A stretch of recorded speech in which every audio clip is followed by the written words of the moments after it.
저 착한 사람은 아니지만요. 왼수 같은 전 남편 이혼하고도 잘 살길 바랬어요. 어쨌든 제 하나뿐인 아들의 애비였으니까요. 하지만 어리석은 전 남편은 누가 칼자루를 쥐고 있는지도 모르고 까불다가 결국 인생 망하고 말았는데요. 지금부터 그 이야기를 여러분들께 속 시원하게 털어놔 보려고 합니다. 비록 글재주는 없지만 예쁘게 봐주세요.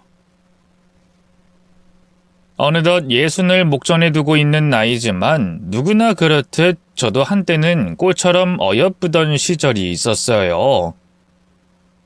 당시 저는 대학에서 경제학을 전공하는 학생이었고요. 대기업 취업을 목표로 하루하루 성실하고 치열하게 살아가고 있었죠. 그러던 어느 날 동아리 활동을 통해 한 남자를 만나게 됐어요. 같은 학교 탁과생이자 두 학번 선배였던 그는 처음부터 제게 호감을 보였죠. 그거 알아? 지선이 널 보고 있으면 활활 타오르는 불이 생각나. 뭐든 열심이고 대충 하는 법이 없지. 뭐예요 그게? 여자 주제에 기가 세다고 욕하는 건가요? 욕하는 거 아니야. 오히려 칭찬한 건데? 난 인생 대충대충 사는 놈이니까. 참 신기했어요. 저는 그 선배를 보면서 제겐 없는 여유와 유머러스함을 가진 걸 부러워했거든요. 그걸 솔직하게 얘기했더니 선배가 하하 너털 웃음을 터뜨렸죠. 뭐야. 어떻게 보면 우린 서로 첫눈에 반한 거나 다름없는데? 글쎄요. 반한 거랑은 좀 다르지 않나요? 아니, 난 다르지 않은 것 같은데? 선배가 씩 웃으면서 두 눈을 찡긋했어요. 그 순간 속절없이 빠르게 심장이 뛰기 시작했죠. 그리고 그건 그 선배도 다르지 않았나 봐요. 정확히 일주일 뒤 그 선배가 좋아한다며 고백을 해왔으니까요. 당시 취업 준비에만 집중하고 있던 터라 망설여진 것도 사실인데요. 거부하기엔 이미 그 선배에게 마음을 많이 준 상태였어요. 결국 저는 그 선배를 받아들였고요. 그렇게 저희는 연인 사이가 됐죠. 사귀면서 알게 된 사실인데 남자친구의 여유는 집안 경제력이 기반한 것이었어요.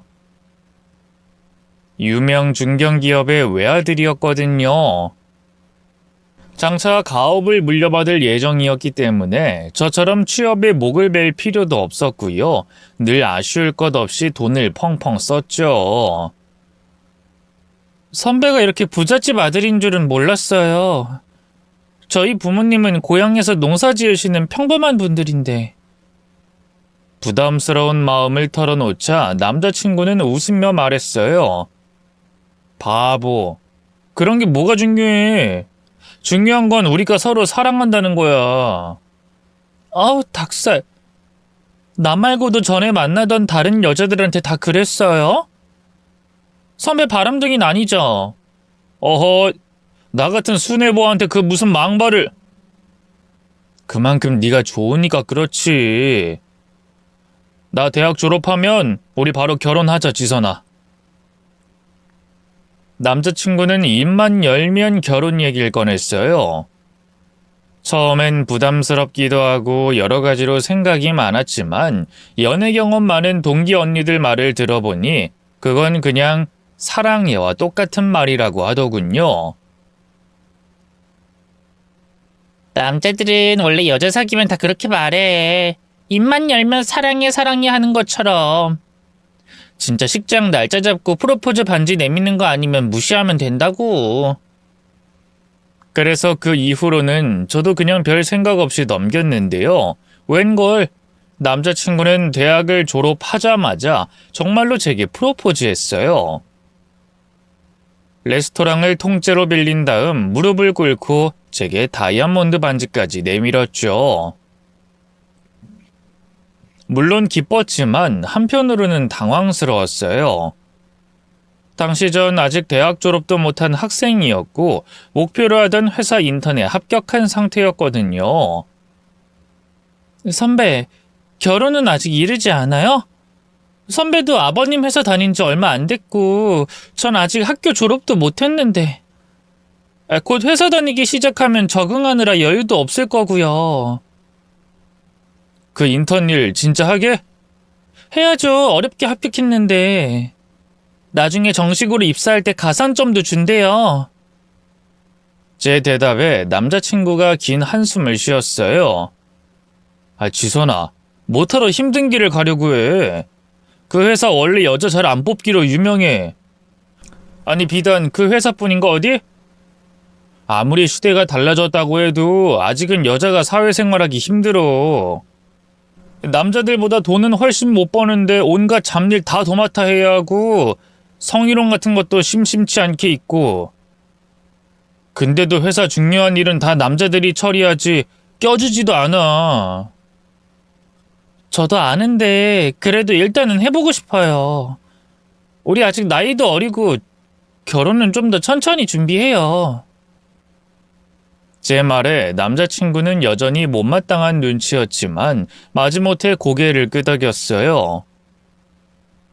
그렇게 저는 남자친구와의 결혼을 미루고 모 회사 인턴으로 들어갔고요. 대학에는 취업계를 냈죠. 우려했던 대로 회사 생활은 힘들었지만 그래도 나름 즐거웠어요. 좋은 상사분을 만나 일도 많이 배울 수 있었죠. 이대로만 하면 나중에 정식 입사도 할 수 있을 것 같다는 상사분의 말에 얼마나 기뻤는지 몰라요. 하지만 인생이란 강물과 달라서 늘 예상과는 다른 길로 흐르는 법이죠. 언젠가부터 몸이 자꾸만 무겁고 배가 묵직하니 아팠어요. 불안한 마음에 달력을 확인하니 웬걸 달거리가 멈춘 지 한참이 됐더군요. 불안한 마음에 바로 병원으로 달려갔는데요. 진찰 후 의사 선생님이 그러더군요. 축하합니다. 임신이네요. 그 말이 제게는 청천벽력처럼 들렸다고 하면 너무 나쁜 엄마인 걸까요? 충격에 빠져 회사도 쉬고 몇 날 며칠을 울었던 것 같아요. 솔직히 그냥 지울까 고민도 많이 했는데요. 이미 뱃속에 들어선 생명을 차마 제 손으로 죽일 순 없겠더라고요. 결국 남자친구를 만나 임신 사실을 털어놨어요. 빨리 결혼해 가정을 꾸리고 싶어 하던 남자친구는 예상했던 대로 뛸 듯이 기뻐했고요. 그렇게 저희는 식을 올리게 됐죠. 남자친구 집안에서 저를 반대하면 어떻게 하나 걱정도 했는데요. 다행히 시부모님 두 분 다 교양 있고 하루빨리 손주를 보고 싶어 하던 분들이라서요. 저를 새 식구로서 진심으로 환영해 주셨네요. 그렇게 결혼 후 저는 신혼집에서 남편과 새로운 삶을 시작했어요. 제가 몸이 무거워 힘들 거라며 시가에선 따로 가사 도우미를 보내주셨고요. 덕분에 저는 집에서 손 하나 까딱 않고 태교에만 집중할 수 있었죠. 그렇다고 마냥 기쁘기만 한 건 아니었어요. 회사 인턴 생활도 중간에 끝내야만 했고 영영 사회인이 될 길은 사라져버린 상태였으니까요. 우울증까진 아니라 해도 센티멘탈이라고 해야 할까요? 기분이 좀 그랬죠. 하지만 그런 마음도 뱃속에 아기가 태어나면서 씻은 듯이 사라져버렸어요. 태어난 아이는 아들이었는데요. 남편과 저를 반씩 쏙 빼닮은 세상에서 제일 사랑스러운 생명체였어요. 저를 보며 두 눈을 깜빡이는 저희 아들을 본 순간 저는 순식간에 사랑에 빠져버리고 말았죠. 사람들이 왜 그렇게 많은 걸 희생하면서까지 아이를 낳는지 그제야 알겠더군요.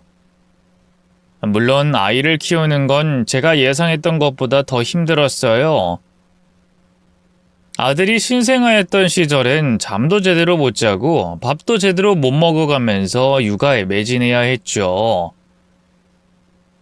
남편이 회사 일로 바빴기 때문에 독방 육아를 할 수밖에 없었는데요. 시부모님이 베이비시터를 붙여주겠다고 하셨지만 제가 거절했어요. 아들을 다른 사람 손에 맡긴다는 게 영 탐탁지가 않았거든요. 제가 원래 뭔가에 한번 빠지면 끝장을 보는 성격이거든요. 그래서 각종 육아 서적을 섭렵하고 전문가 강연까지 다니면서 아이 양육에 대해 공부했어요. 그리고 이유식을 직접 만들어 먹이고 때때로 옷까지 만들어 입히는 열성 엄마가 됐죠. 아들이 무럭무럭 자랄수록 제 행복도 커져갔네요. 하지만 그것도 오래가진 못했어요. 이 자식 키워보신 분들은 공감하실 텐데요. 아들이 학교 들어가고 또래 친구들이 생기기 시작하면서 점점 세계가 넓어지기 시작했는데요. 그러자 자연스럽게 엄마인 저보다 다른 사람들과 보내는 시간이 더 늘어났네요. 그러자 저 자신을 한번 돌아보게 되더라고요. 그동안 오로지 육아와 살림에만 매진하며 살아온 나인데 엄마로서 또 아내로서가 아니라면 내겐 무슨 가치가 있지? 하는 생각이 들더군요. 그런 고민에 빠지게 된 건 남편과의 관계도 영향을 많이 미쳤어요. 서로 쳐다보기만 해도 꿀이 뚝뚝 떨어지는 신혼 시기를 지나자 저희 부부 사이는 급속도로 차가워졌거든요. 저는 늘 일 때문에 바쁘다면서 밖으로만 도는 남편에게 서운했고요. 남편은 남편대로 오직 아들한테만 집중하는 저를 못마땅해 했죠. 연애 시절엔 남편의 여유와 유머러스함이 참 좋았는데 결혼하고 나니 매사 건성이고 진지하지 못한 남편의 태도가 거슬리기도 했고요. 남녀 간의 사랑이라는 게 참 부질없죠. 이 설상가상 그쯤에 남편이 다니는 회사, 그러니까 시아버지의 회사도 경영이 어려워졌어요. 혹시라도 알아보는 분이 있을까봐 자세히 말씀드릴 순 없지만 당시 시아버지가 운영하던 회사는 여러 가전제품을 제조 및 판매하는 곳이었는데요. 값싼 중국산 제품들이 물밀듯이 밀려들면서 판매 실적이 나날이 떨어지고 있었어요. 어지간해선 약한 소리 않는 시아버지가 저와 남편 앞에서 "이렇게 가다간 회사가 무너질 수도 있어" 하면서 한숨을 쉬실 정도였죠. 물론 그렇다고 시아버지가 손 놓고 계시진 않았어요. 한 회사를 이끌어가는 수장답게 위기를 타파하기 위해 여기저기 돌아다니며 돌파구를 찾으셨고요. 덩달아 남편도 그런 시아버지를 보좌하느라 바빠졌죠. 부자가 생각한 해결책은 다름 아닌 신제품 개발이었는데요. 신제품 개발이라는 게 말이 쉽지 도깨비 방망이처럼 나와라 뚝딱 하면 나오는 게 아니잖아요. 시아버지도 남편도 개발팀과 이것저것 얘기를 많이 나누는 것 같았지만 별 진척은 없어 보였어요. 근데 당시 제게 한 가지 좋은 아이디어가 있긴 했거든요. 아무래도 주부들은 평소 집안일을 하면서 가전제품을 쓰다 보면 소소하게 불편한 것들이 생기잖아요. 자세히 얘기할 순 없지만 저 역시 그랬어요. 그래서 이걸 좀 보완한 제품이 있으면 어떨까 했죠.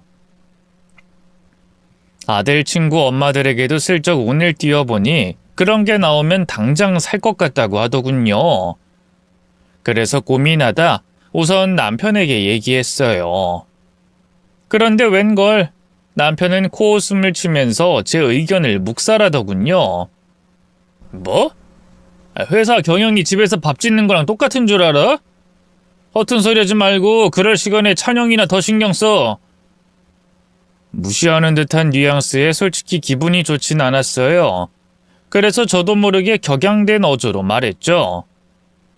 무슨 말을 그렇게 해? 난 당신이 요즘 회사 일 때문에 너무 힘들어하기에 나름 생각을 좀 해본 건데. 남편이 힘들어 보이면 마누라답게 보양식을 해주든가 뭐 애교를 부리든가 해주는 거지. 당신이 뭘 한다고 회사 일에 입을 보태? 아니 난 그냥 대학교 때 내가 경제학 전공도 했었고 또 주부로서 평소 가전기기도 많이 쓰니까. 아 그만 좀 해. 안 그래도 피곤해 죽겠는데 계속 이렇게 소모적인 대화를 나눠야 돼? 그리고 당신 대학교 때가 도대체 언제적인데? 똑같은 대학에서 똑같이 공부했다고 당신이랑 나랑 같아 보여? 남편은 제가 뭐라고 대답하기도 전에 등을 돌렸어요. 그리고 안방으로 들어가 바로 씻고 잠들어 버렸죠. 기분이 너무 나빴어요. 남편 말처럼 똑같은 대학을 나왔는데 왜 나는 집에서 애 보고 밥이나 짓는 아줌마가 됐고 남편은 사회에서 인정받는 유능한 회사원이 됐을까 하는 자괴감도 들었죠. 하지만 한편으로는 오기도 생겼어요. 제 아이디어가 나쁘지 않다고 생각했거든요. 그래서 고민하다 가족 모임 때문에 시가에 간 날 시아버지에게 말씀을 드렸어요. 아버님, 요즘 저희 주부들 사이에서 땡땡회사 제품이 인기인데요. 그게 가격은 비싼데 막상 써보면 불편한 점이 한두 가지가 아니거든요. 그런 걸 좀 개선해서 저렴한 버전으로 내놓으면 어떨까요? 나름 조심스럽게 제안을 드렸는데요. 시아버지는 처음엔 망설였지만 제 아이디어를 자세히 듣고 나선 그 가능성을 인정해 주셨어요.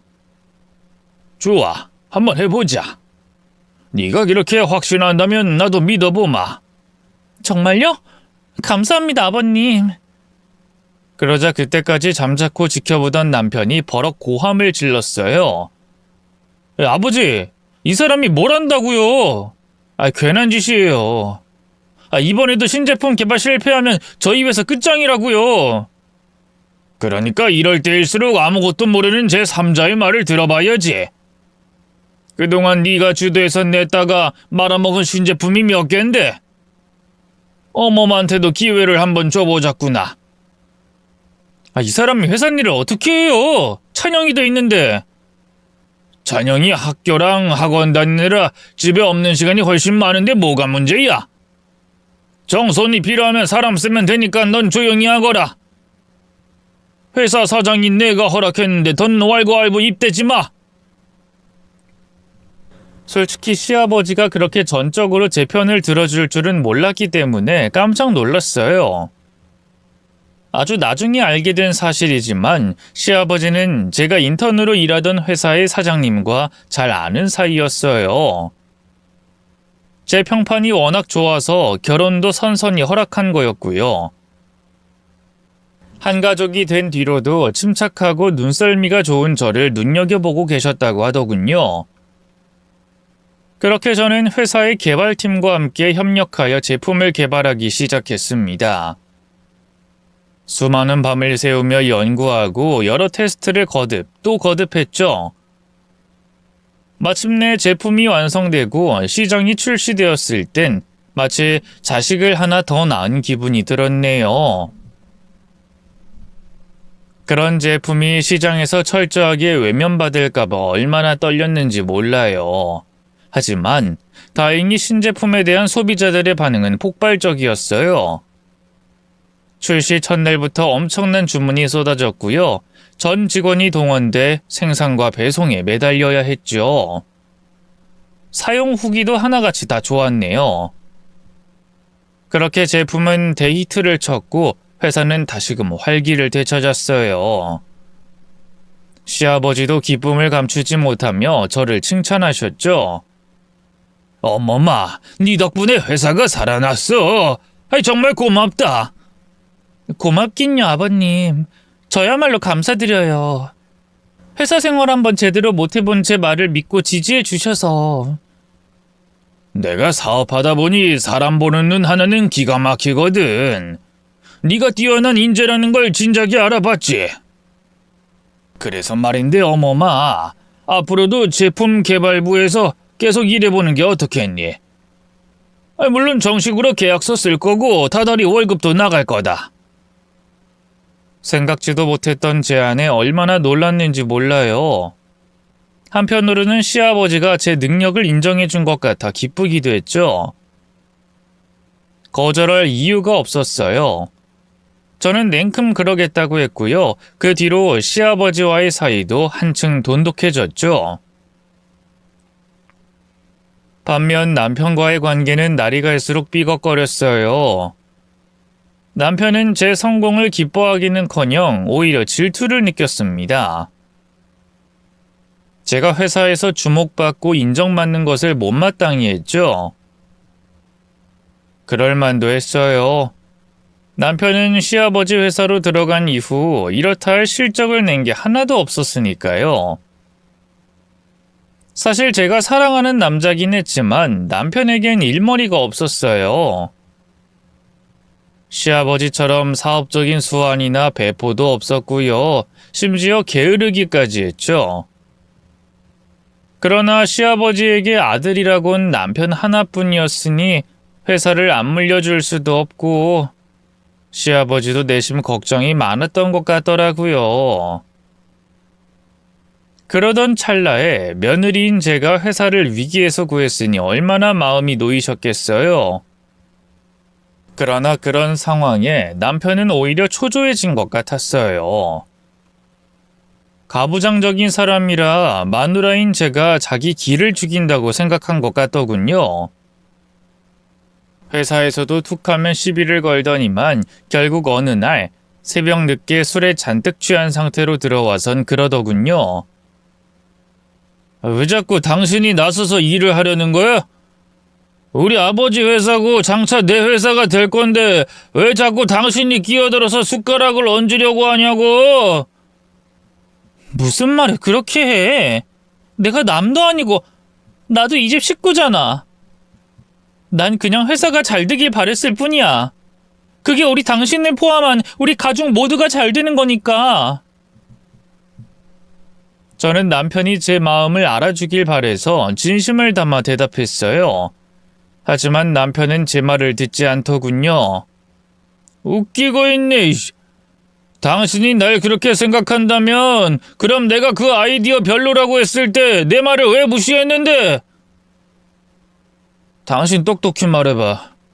속으론 나 무시하고 있지? 어? 별 볼 일 없는 놈이라고 욕하고 있잖아.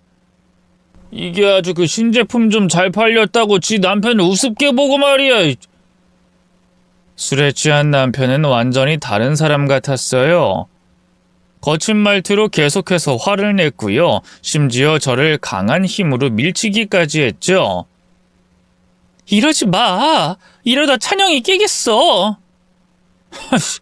그놈의 애 핑계를 왜 안 되나 했다. 결혼하고도 나는 나 몰라라 하고 계속 애만 싸고 돌더니만. 당신은 늘 그랬어. 난 언제나 2순위고 늘 1순위 애였지. 아, 이젠 회사가 1순위인가? 그 다음이 찬영이고 그 다음이 나? 이럴 줄 알았으면 그때 임신시키는 게 아니라 확 헤어져 버렸어야 하는 건데. 너 같은 게 뭐가 예쁘다고 결혼하고 싶어서 임신까지 시켰던 건지. 남편은 어느덧 거실 소파에 주저앉아 혼잣말처럼 푸념을 늘어놓기 시작했어요. 그런데 임신을 시켰다라는 그 말이 이상하게 귀에 거슬리더군요. 뭔가 음험한 냄새가 났다고나 할까요? 그래서 남편에게 물어봤어요. 그게 무슨 말이야?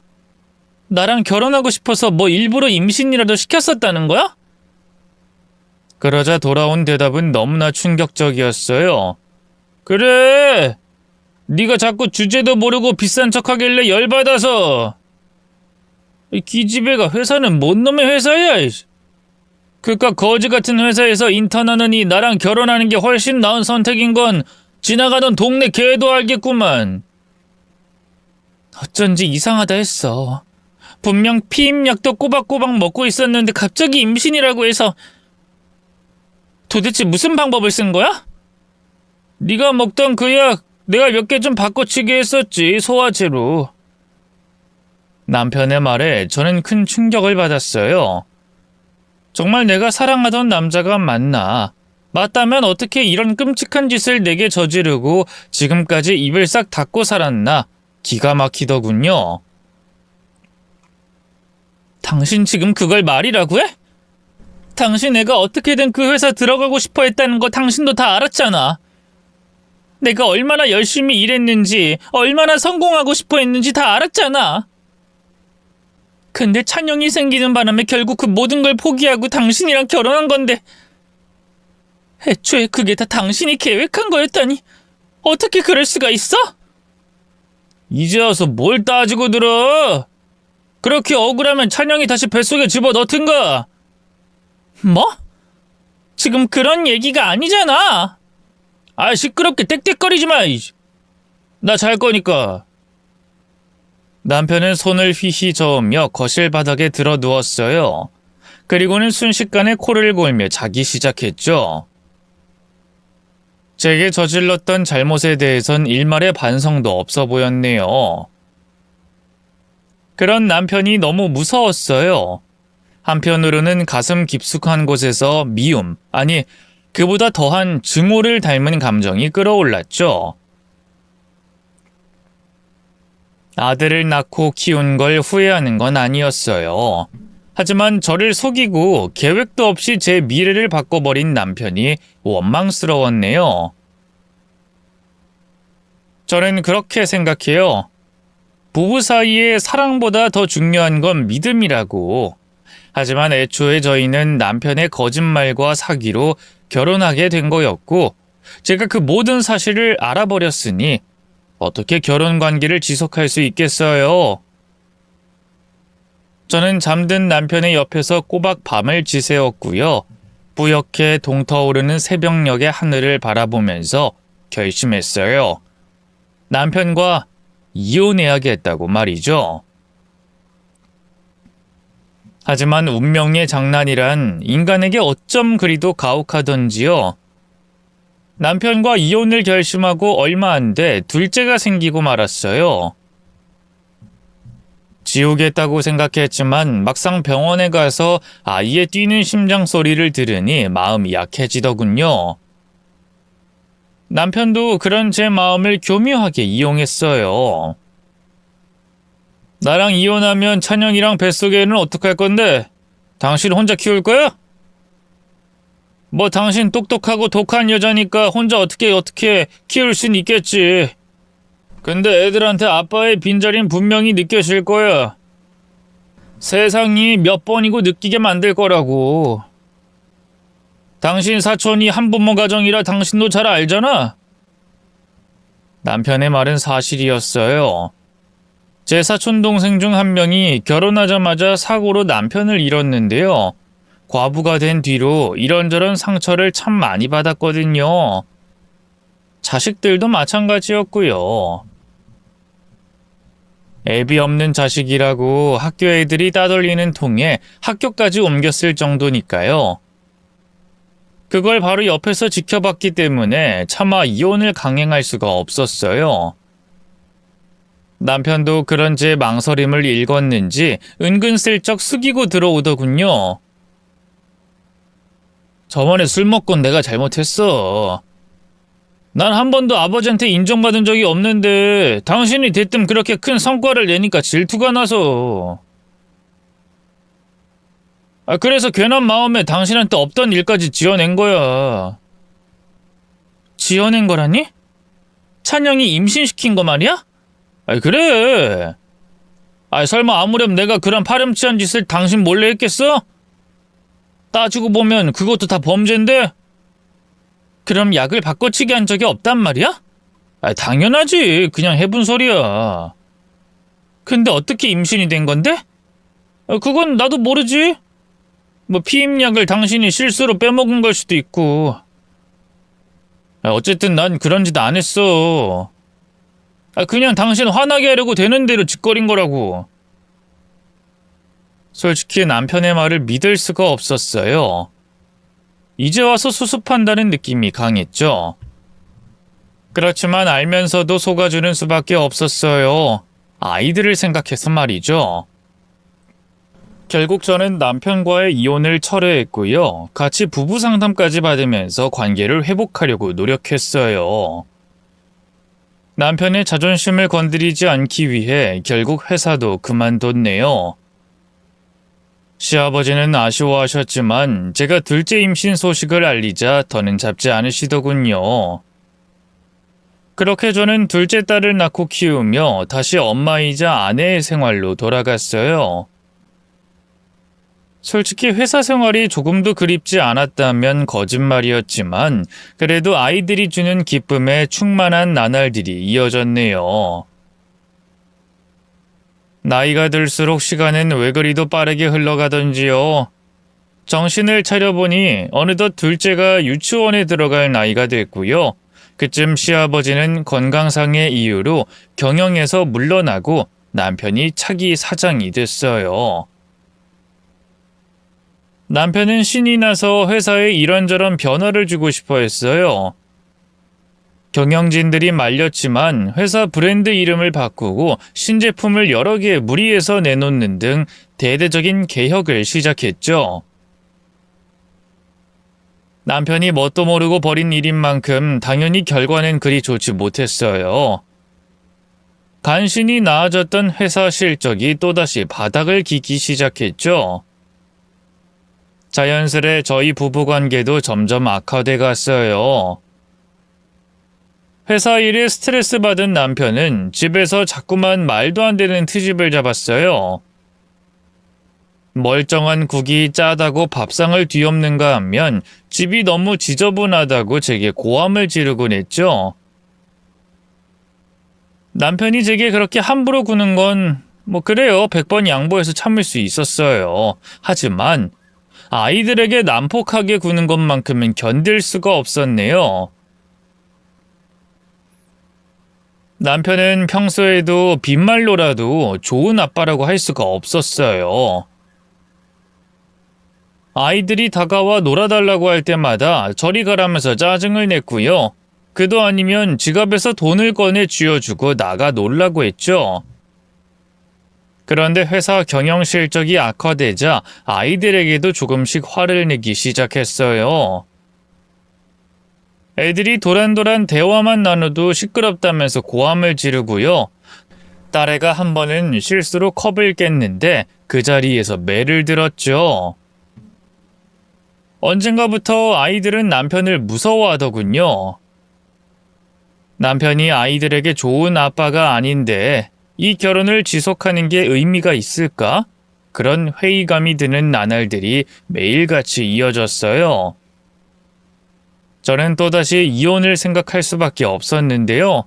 타이밍이 좋았다고 하긴 좀 웃긴데 때마침 그쯤에 남편 외도 사실을 알게 됐어요.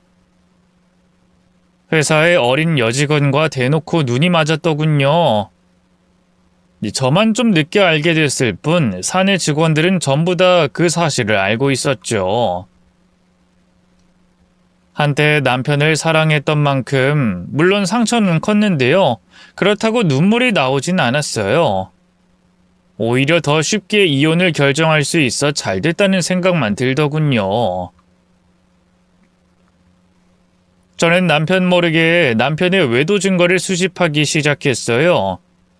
남편은 애초에 별로 신중한 성격도 아니라서요. 핸드폰과 차, 블랙박스를 좀 뒤지자 바로 증거가 우수수 떨어지더군요. 저는 그걸 모아 남편에게 내밀고 이혼을 요구했죠. 우리 이혼하자. 당신이 회사에 새로 들어온 그 신입 비서랑 바람난 거 알고 있어. 여기 증거도 다 있고. 기가 막히게도 남편은 제게 매달리지도 잘못을 빌지도 않았어요. 오히려 후련하다는 듯이 고개를 끄덕이더군요. 그래, 어떻게 말해야 할지 몰라서 고민이었는데 이렇게 먼저 얘기해주니까 고맙네. 안 그래도 지혜가 계속 언제 이혼할 거냐고 보채서 스트레스였는데. 애들은 네가 키워. 위자료랑 양육비는 넉넉하게 줄 테니까 걱정하지 말고. 할 말이 그게 다야? 적어도 미안하다, 사과 정도는 해야 하는 거 아니니? 내가 왜 미안해해야 하는데? 솔직히 나도 그동안 당신처럼 기세고 예민한 여자랑 살아서 힘들었어. 그때 찬이 생기지만 않았어도 진작 이혼했을 거라고. 당신은 진짜 끝까지 쓰레기같이 구는구나. 한때나마 당신을 사랑했던 내가 저주스러울 정도야. 누가 할 소리를? 아이 됐고, 더는 얼굴 보고 말 섞지 말자. 할 말 있으면 변호사 통해서 연락하자고. 남편은 기다렸다는 듯이 짐을 싸들고 나가버렸어요. 이미 그 내연녀와 따로 살림을 차린 상태였으니 그리로 간 거였겠죠. 며칠 뒤 시부모님도 이 사실을 알게 됐나 봐요. 저를 따로 시가로 부르시더군요.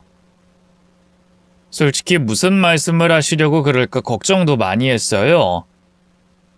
남자가 바람을 피워도 시가에선 며느리 탓을 하는 경우가 많잖아요. 뭐 여자가 오죽 못했으면 남자가 밖으로 돌겠냐고요. 그런데 웬걸 시부모님은 오히려 절 보자마자 꾸벅 고개를 숙이셨어요. 아들 잘못 키워 미안하다고 말이죠. 심지어 시아버지는 제게 너무나 충격적인 제안까지 하셨네요. 어머마, 너도 알겠지만 내가 은퇴한 뒤로 회사 사정이 썩 좋지 못하다. 이 상철이 그놈은 회사가 그냥 자기 놀이터인 줄 알아. 직원들 사정은 생각도 안 하고 그저 돈 쓸 궁리만 하고 여자들하고 놀아나기나 하고 지금 다들 불만이 많아. 이미 사직서 내고 떠난 직원들도 많고 언제 망해도 이상하지 않은 상태야. 사실 회사 사정이 그 정도일 줄은 몰랐기 때문에 속으로 많이 놀랐는데요. 갑자기 시아버지가 제 손을 꽉 잡으면서 그러시더군요. 나는 더 늦기 전에 이 회사를 우리 찬영이한테 물려주고 싶구나. 근데 찬영이가 아직 많이 어리잖니. 그래서 말인데 이 찬영이가 대학 졸업할 때까지만 회사를 네가 맡아서 운영하면 어떻겠니? 네? 제가요? 말도 안 돼요, 아버님. 제가 어떻게... 애초에 망해가던 우리 회사 기사회생시킨 게 너 아니었니? 네가 그때 그 신제품 개발하지 못했으면 우리 회사 지금까지 연명하지도 못했다. 그건 나뿐만 아니라 우리 회사 경영진들도 다 인정하고 있는 사실이고. 그때도 아버님 도움 없었으면 전 못했어요. 그리고 그런 걸 다 떠나서 아시잖아요. 저 그 사람이랑 이혼하는 거. 이혼하면 완전 남남되는데 제가 어떻게 그 일 제치고 회사를 맡아요. 그 사람 알면 가만 안 있을 거예요. 방법이 아예 없는 건 아니야. 내가 갖고 있는 회사 주식을 너한테 양도하면 되니까. 네? 주식 양도요? 그래. 지금 네가 애들 대신해서 갖고 있는 주식에 내 주식까지 더해지면 네가 상철이보다 회사 주식 보유 지분이 많아지거든. 그럼 이사회 통해서 합법적으로 회사 경영권을 가질 수 있어. 이미 사내 변호사들하고도 법적으로 문제 없는지 검토도 다 해봤다. 시아버지의 갑작스러운 제안에 저는 아무 말도 하지 못했어요. 얼떨떨하고 당혹스럽기만 했죠. 그러자 시아버지가 일주일 정도 시간을 줄 테니 잘 생각해보라고 하시더군요. 뭐 시아버지도 오죽하시면 이러실까 싶었네요.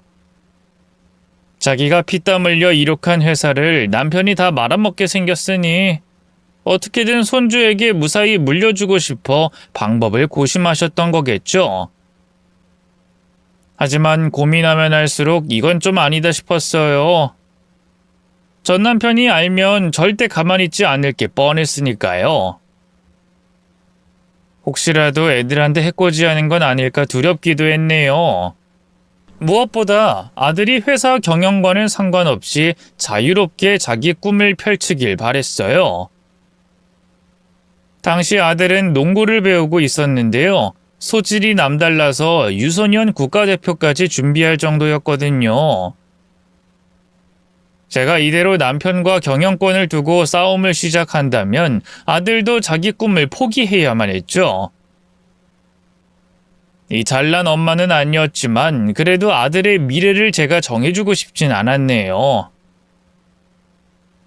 결국 저는 고민 끝에 시아버지에게 따로 연락을 드렸고요. 제안은 감사하지만 못 들은 걸로 하겠다고 말씀드렸죠.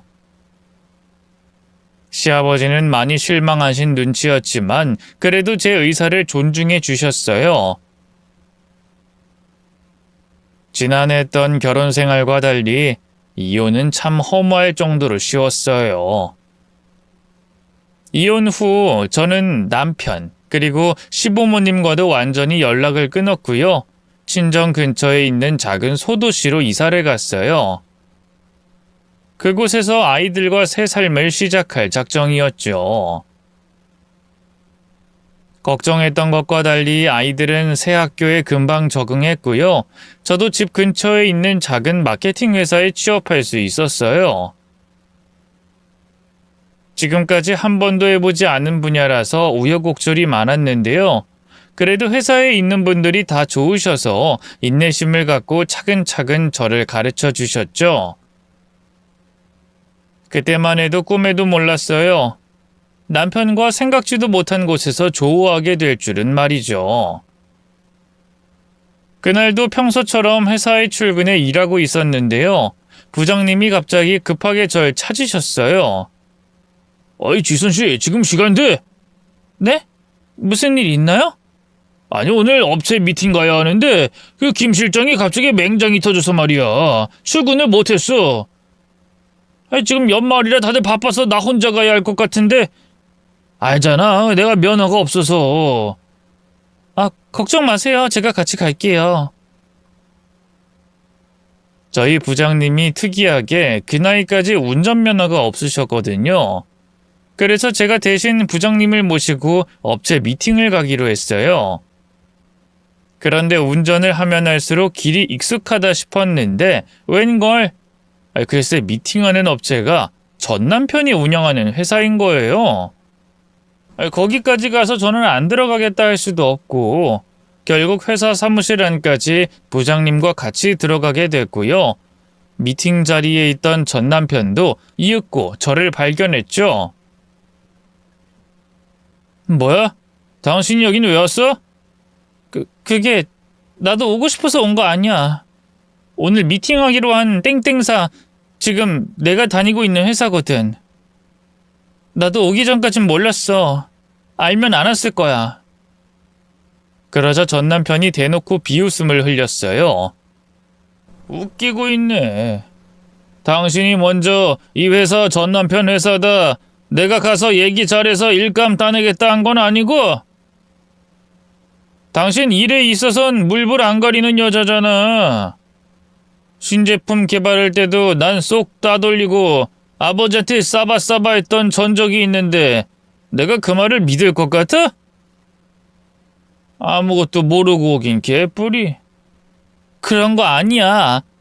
여기 지금 나만 있는 것도 아닌데 말 좀 조심해 줄래? 전 남편 회사 직원들과 제가 모르는 사이도 아니고 바로 옆엔 지금 다니는 회사 부장님까지 있던 터라 너무 민망했어요.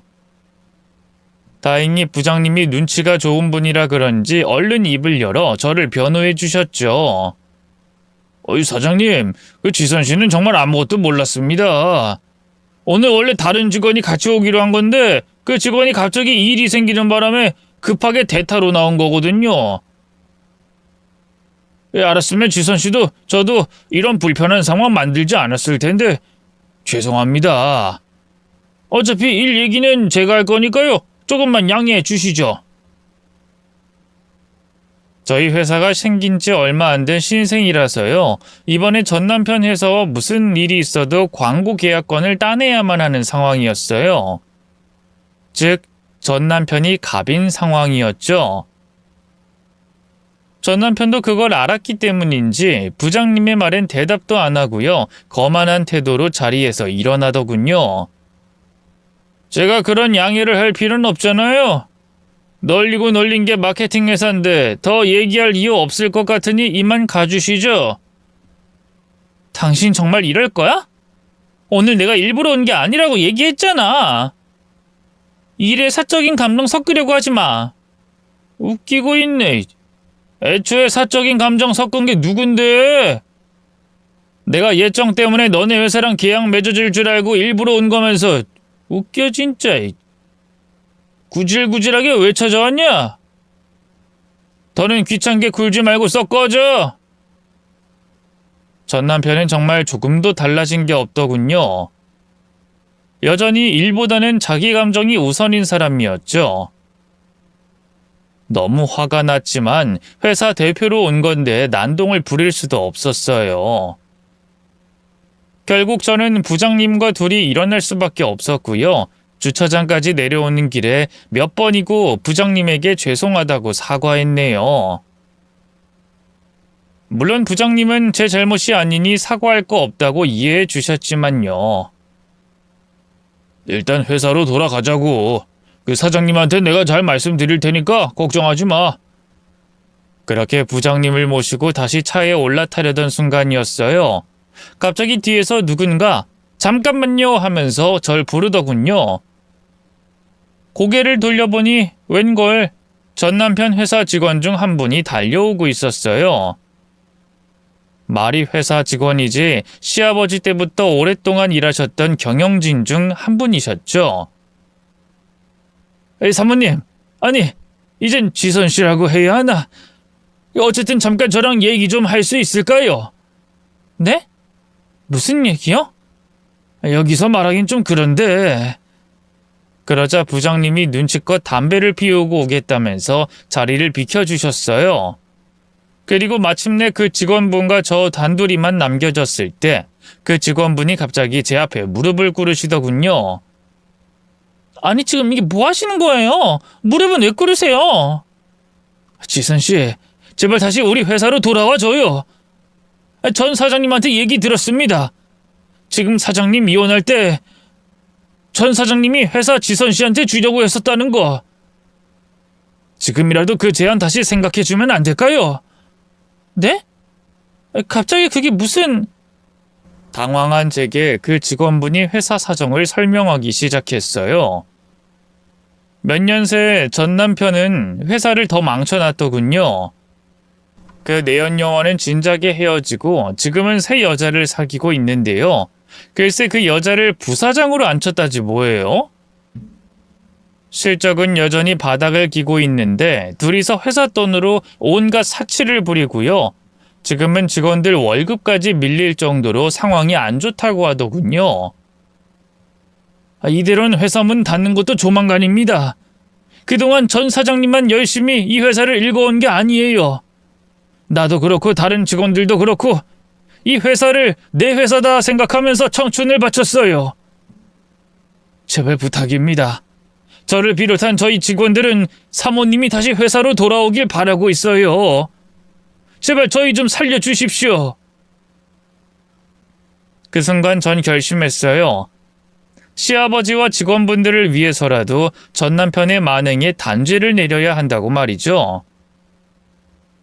저는 그 자리에서 바로 시아버지에게 전화를 걸었어요. 다행히 시아버지는 바로 전화를 받으시더군요. 아버님, 너무 갑작스럽지만 그때 하신 제안 아직 유효할까요? 지금 회사 상황이 어떤지 직원분들한테 얘기 들었거든요. 아이 당연하지. 어머니가 이제야 결심이 섰구나. 다행히 시아버지는 기다렸다는 듯이 제 뜻을 받아주셨고요. 그렇게 저는 회사 경영진들과 변호사 그리고 세무사를 통해 시아버지의 주식을 양도받았어요. 그리고 곧바로 이사회를 통해 정식으로 회사 경영권을 넘겨받게 됐죠. 그때까지도 어리석은 전 남편은 부사장 자리에 앉힌 애인을 끼고 희희낙낙하고만 있었네요. 아직도 기억에 생생해요. 제가 사장실을 박차고 들어갔을 때 전 남편은 자기 애인과 딱 달라붙어 진한 스킨십을 나누고 있었죠. 저를 보자마자 귀신이라도 본 사람처럼 깜짝 놀라더군요. 뭐야, 당신이 여긴 왜 또 왔어? 말했잖아. 당신이 아무리 빌어봤자 당신 회사하고는 계약 안 한다고. 그때 그렇게 당하고도 아직 정신을 못 차렸나 본데. 아주 제대로 혼쭐을 내줄까? 어? 전 남편은 여전히 자기가 갑인 줄 알고 있었어요. 그런 남편 앞에서 태연하게 고개를 쳐들고 말했죠. 아직 정신 못 차린 게 누군데? 내 회사에 내가 오는 게 뭐가 문제지? 뭐? 당신 대낮부터 술 먹었어? 이 회사가 왜 당신 거야? 아직 모르나 본데 아버님이 갖고 있던 회사 지분 다 내 거 됐어. 내가 오늘부로 이 회사 사장이야. 뭐? 무슨 개소리를... 뻔뻔하던 남편의 얼굴이 그제야 구겨졌어요. 남편은 덜덜 떨리는 손으로 그 자리에서 누군가에게 전화를 걸더군요. 뻔했어요. 시아버지였겠죠. 잠시 후 통화가 연결됐고요. 전 남편은 시아버지에게 진상을 요구했어요. 아버지, 지금 지선이가 저희 회사로 와서 헛소리를 하는데 그 아버지가 지분 양도했다고. 이제 자기가 사장이라고요. 사실 아니죠? 그쵸? 뭐라고요? 아버지 미쳤어요? 대체 이게 무슨... 누구 마음대로 내 회사를 이 여자한테 줘요? 원하는 대답을 듣지 못한 전 남편은 그 자리에서 핸드폰을 집어던졌어요. 그리고는 개거품을 물고 발작하기 시작했죠. 헛소리 하지 마! 이 회사는 내 거야! 너 당장 꺼져. 안 그러면 경찰 불러서 쫓아낼 거니까 당장 꺼지라고! 흥분한 남편은 급기야 제게 달려와 멱살을 잡았어요. 너 도대체 왜 사사건건 내 인생을 방해하는데? 그때 그 신제품 개발도 그렇고 지금도 그렇고 네가 뭔데 자꾸만 내 인생을 망쳐? 너 죽고 싶어? 그러게 진작에 일 좀 똑바로 하지. 당신이 오죽 못났으면 아버님이 친아들인 당신을 버리고 맏며느리인 나를 택했겠어? 아, 직원들도 당신 같은 인간을 사장으로 모시느니 나를 사장으로 모시겠대. 이제 이 자리에 불청객이 누군지 알겠지? 그러니까 얼른 꺼져! 저는 일부러 남편을 도발했어요. 그러자 흥분한 전 남편이 욕설을 퍼부으면서 제게 주먹을 날렸고요. 놀란 직원들이 달려와 전 남편을 떼어냈죠. 얼굴에 느껴지는 얼얼한 통증에 아프기도 아팠고 겁이 난 것도 사실이었어요. 하지만 저는 이새를 악물며 그 자리에서 핸드폰을 꺼냈고요. 바로 경찰을 불러 전 남편을 폭행죄로 신고했네요. 그 뒤로는 모든 게 일사천리였어요. 전 남편은 경찰 앞에서까지 행패를 부리다 유치장으로 들어갔고요. 상황 돌아가는 꼴을 본 전 남편의 애인은 황급히 줄행랑을 쳤네요. 저는 바로 남편과 그 여자의 자리를 치워버렸고요. 승리의 기쁨을 만끽했죠. 물론 회사를 다시 일으켜 세우는 건 쉽지 않은 일이었어요. 이미 전 남편의 엉망진창 경영 때문에 회사 실적은 바닥을 기고 있었고요. 전 남편과 그 애인이 회사 돈을 빼돌려 사치를 해댄 탓에 빚도 수십억이었죠. 하지만 이대로 포기할 순 없었어요. 저는 경영진들과 바로 대책회의에 들어갔고요. 어떻게 하면 회사를 살릴 수 있을지 고심했죠. 급할수록 초심으로 돌아가란 말이 있잖아요. 저는 일단 회사 고객만족센터에 들어온 고객들의 민원부터 하나씩 살폈어요. 우리 회사 제품의 어떤 점에 실망했는지, 무엇을 바라는지 전부 다 귀 기울여 들었죠. 고객들의 가장 큰 불만은 AS였어요. 중소기업인 만큼 서비스 센터가 많지 않았거든요. 고민하던 저는 인터넷과 전화로 AS를 접수받기 시작했고요. 구매한 지 오래된 제품들도 가급적 배송비만 받고 무료로 수리해 주도록 지시했어요. 다행히 고객들의 반응은 좋았고요. 만족한 고객들이 여기저기 이 회사 제품은 믿을 수 있다면서 입소문을 내준 덕분에 서서히 판매 실적도 좋아졌죠. 여기에 제가 전에 다니던 회사 사장님과도 만나 마케팅 사업을 추진했어요. 제가 일하던 회사인 만큼 마케팅 실력이 얼마나 뛰어난지 잘 알고 있었으니까요. 그렇게 회사는 서서히 안정을 되찾아갔고요. 얼마 안 돼 신제품 개발에도 성공하면서 완전히 제2의 전성기를 맞이했네요.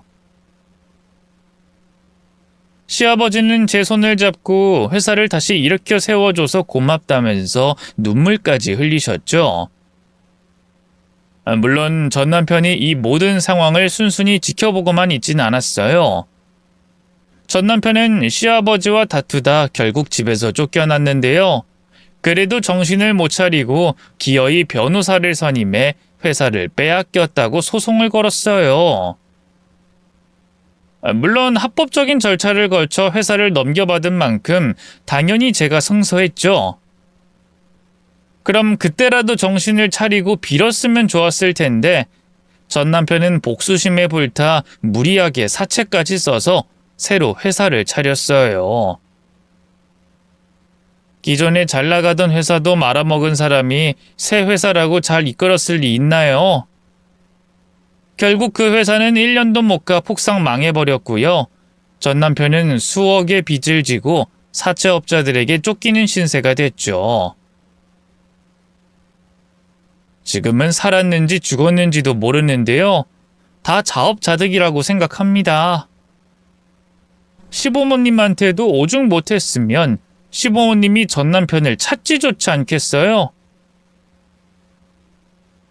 저는 지금 회사를 운영하면서 행복하게 잘 살고 있어요. 시어머니는 몇 년 전에 지병으로 돌아가셨고 지금은 시아버지만 모시고 같이 살고 있는데요. 저희 아들은 지금 부상으로 농구는 그만뒀지만 여전히 회사 경영엔 관심이 없어요. 대신에 저희 딸이 회사를 물려받겠다면서 열심히 경영 공부를 하고 있죠. 저를 닮아 그런가 소질도 있고요. 열정도 대단해요. 언젠가 딸에게 이 회사를 물려주는 것이 제 꿈이랍니다. 긴 얘기 들어주셔서 고맙습니다. 모두 건강하세요.